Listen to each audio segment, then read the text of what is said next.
उत्तराखंड के हल्द्वानी जिले में रेलवे की जमीन पर अवैध अतिक्रमण के मामले में सुप्रीम कोर्ट ने एक बड़ा फैसला दिया है।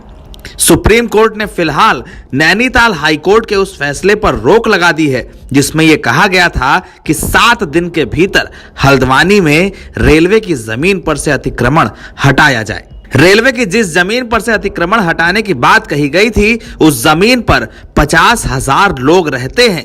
यहां पर करीब 4400 घरों की एक बस्ती है जिस पर बुलडोजर एक्शन का खतरा था, लेकिन फिलहाल सुप्रीम कोर्ट के आदेश के बाद यह खतरा टल गया है। सुप्रीम कोर्ट ने इस फैसले में यह कहा है कि फिलहाल हमें किसी भी मामले के मानवीय पहलू को देखना होगा। सुप्रीम कोर्ट ने यह कहा है कि फिलहाल नैनीताल हाई कोर्ट के फैसले पर रोक लगाई जाती है।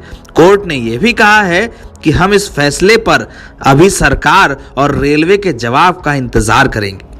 सुप्रीम कोर्ट के जज संजय कौल ने कहा है कि हमें इस मामले के मानवीय पहलू को समझना होगा। हल्द्वानी की जिस जमीन से अतिक्रमण हटाने की बात कही गई है, हाई कोर्ट ने इससे पहले इसे 7 दिन के भीतर खाली कराने का आदेश दिया था। हाई कोर्ट के आदेश के बाद राज्य सरकार ने बुलडोजर चलाने की पूरी तैयारी कर ली थी, लेकिन इसी बीच यह मामला सुप्रीम कोर्ट में पहुंच गया।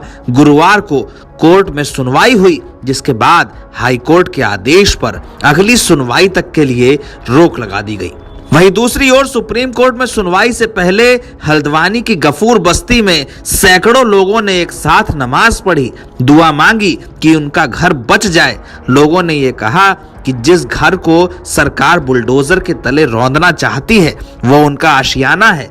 इस ठंड में अगर घर ही ना रहा तो ये लोग कहां जाएंगे। वहीं सरकार और रेलवे की यह दलील थी कि जो जमीन इन लोगों ने कब्जा कर रखी है वो सरकारी है। रेलवे ने कहा कि उसके पास पुराने रेवेन्यू रिकॉर्ड्स हैं। वहीं दूसरी ओर जब सुप्रीम कोर्ट में यह मामला पहुंचा तो जस्टिस कौल ने कहा कि हमें इस मामले को मानवीय नजरिए से देखना होगा, इसमें समाधान की जरूरत है। सुप्रीम कोर्ट फिलहाल 7 फरवरी तक इस मामले पर कोई भी एक्शन ना हो ऐसा आदेश दे चुका है। कोर्ट ने यह भी कहा है कि फिलहाल इन परिवारों को राहत होगी। कोर्ट ने कहा है कि इस मामले में कोई समाधान निकालना होगा।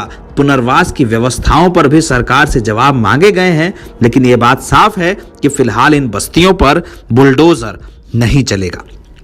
एनबीटी ऑनलाइन की रिपोर्ट।